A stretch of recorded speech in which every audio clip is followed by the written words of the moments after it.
Welcome to the Transform My Dance Studio podcast, the only podcast for dance studio owners, where each week we bring you business growth strategies to help you increase your profits, impact the lives of more students, while ensuring you give back some time to have a little life outside of the studio. It's time for you to become the go-to studio in your area. Now, here's your host, founder of the Dance Studio Owners Association, Clint Salter. Hey there, dance studio owners. It's Clint Salter here. Welcome to Finance Friday. Now, please do not skip this podcast episode. That's why I said it so quickly, because I know the finance stuff of running a dance studio can be a little boring, but I'm here to tell you that we are going to make it very, very exciting over the next 2 weeks. So you've been listening all week. Hope you've enjoyed it. Motivation Monday, Tech Tip Tuesday, Website Wednesday, Throwback Thursday, and today is Finance Friday. And so often, studio owners are asking me, like, Clint, how can I lower my expenses? How can I make more money? And so today, I just wanted to give you 5 of my top tips when it comes to making the most of the dollars or the pounds that you are making inside of your studio, and how to not let all of the money slip through the cracks, and also to make sure that you are earning great money as well for the amount of work that you do. So I've got 5 tips. Do you have your notepad and pen ready to rock and roll? Hope you're enjoying these quick little podcast episodes. By the way, we're doing them for 2 weeks, and then we'll be back to our normal weekly show, but we thought we'd mix it up as we get towards the end of the year. The other thing as well is, if you wanted to join, we have a training that actually starts on Monday, the 4th of December. If you wanted to join us in that training, it's called New Student Blitz. We would absolutely love to have you. You just need to register your details. So you can do that by texting the word Student Blitz to 44222. So type the word Student Blitz, send an SMS to the number 44222. Or if you're not in the US and can't text, well, then just jump into Facebook and do a search for New Student Blitz. And you'll see our group and a link there for you to register to ensure you receive the workbook, you get the emails, you get the bonuses that we're doing as well during this free training. We would love to have you. So let's get into these finance tips for you. Now, my tip number 1, I got 5 tips for you on Finance Friday. My tip number 1 is to make sure you shop around, right? And this can relate to costumes, uniform, stationery, printing your programs for recital, paint, if you're going to paint your studios, your flooring, right? It's really important that you shop around, because often you're going to find some really, really great deals. The other thing, if you've got a supplier that you are continually using, I would also say to them, hey, John, we've been, coming to you for a few years now. Do you have a loyalty program? Like, what do you have in place to continually ensure that my business is coming to you? Because we got people knocking down our door, calling us every day, asking us to purchase our costumes or our uniforms from them. And I would love to keep our business with you. But as you can stand from a business perspective, you're costing us a lot more than some of these other companies. Have the conversation with your suppliers, because they want to keep your business, and most of them will do whatever they can to ensure that they can, that it continues to be that way. But you've got to have the conversations.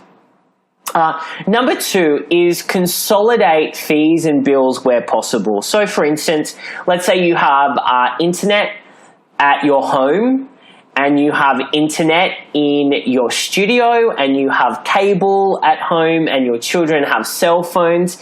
See if there's a provider where you can bundle everything together. Consolidate everything. Household and business under one roof. Make sure you talk to your accountant about it, but you are going to save a whole lot of money. I know a lot of families who have their kids are on one, like let's say T-Mobile, and they're on Verizon, and someone else is on AT&T, and their internet's with someone else. Put everything under the one roof. You would be surprised. You could save hundreds, maybe thousands, depending on how many kids you've got, thousands of dollars every single month by consolidating and putting everything under the one roof. Tip number 3, and this is going to save you money and stretch your dollar further, is to get your team working more efficiently. And you're like, Clint, that's like a huge topic. And it is. It is a huge topic. But I just wanted to give you 2 tools that you can be using with your team. The first one is rescue time. And rescue time is going to give them a report every day or every week around how efficient they are with their time. What I love so much about rescue time is it shows you how much time you're spending on social media. That'll be red because it's a very productive time most of the time. It'll tell you when you're working on like document, project-driven work. It's really, really great. And the other tool I'm loving at the moment is Harvest. And Harvest is a time tracking tool for you to see, where your team is spending their time.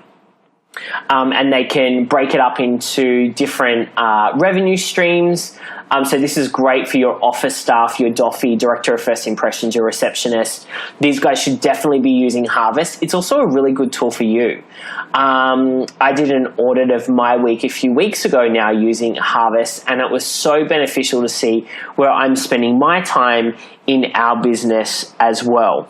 Tip number 4, kind of around the same topic as number 3, is make sure you're using technology in your business. I know that a lot of you are a little bit afraid of technology, but I want to say to you, it's not going anywhere, and it is going to save you so much time every single week if you are utilizing the technology inside of your business. So for example, Zoom is a great online video conferencing tool. It's free depending on what plan you take, but you can do teacher meetings on that, and your teachers don't have to come to the studio. They can be sitting in their lounge room or in their car if they want.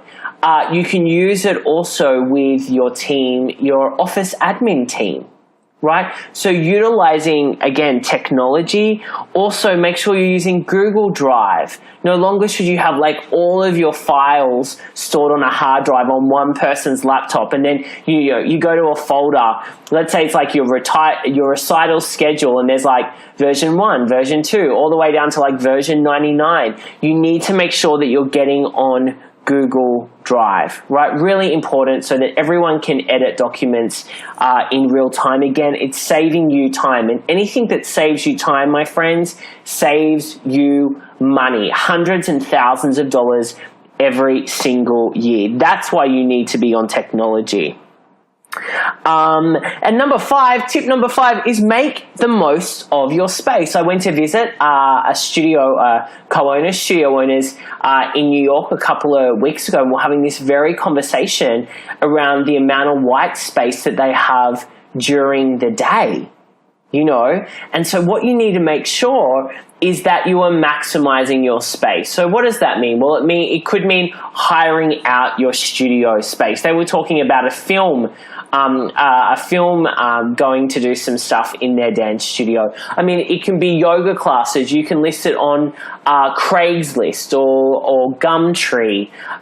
You can put it on directories. There's so many kind of like space directories now. You can put it on those. You can have you could create a Facebook group or join a Facebook group of local businesses or community, the local community where you put that the space is available there. That's like one example around rental, but you want to maximize your space. Do you have a space where you could have a pop-up shop? Is there a local shop that you could come and do things with? That kind of gets into strategic partnerships as well, and we kind of go in deep around that with our DSOA, our association members. But I just wanted to kind of plant that seed of make sure you're making the use of your space. If you're leasing a space and you have use of it 24/7, make sure you're maximizing it. It could look like birthday parties, right? Think about those additional revenue streams that you are missing out on. All right, that's it. My 5 tips on our quick Financial Friday podcast. Have an amazing weekend. I look forward to seeing you next week. And again, make sure if you want to join our new Student Blitz training, all you need to do, it's starting on Monday, depending on when you're listening to this, it's starting on Monday, the 4th of December. Text the word Student Blitz, all one word, to 44222, or jump onto Facebook and search New Student Blitz. Join the group, and we will get you registered, ready to rock and roll for 2 weeks of amazing training around how you're going to attract, engage, and enroll new students in January 2018. Take care. I'll see you next week. Bye for now. Thank you for joining us today. For all the resource links from the show and to receive access to our free dance studio growth training, make sure you visit transformmydancestudio.com.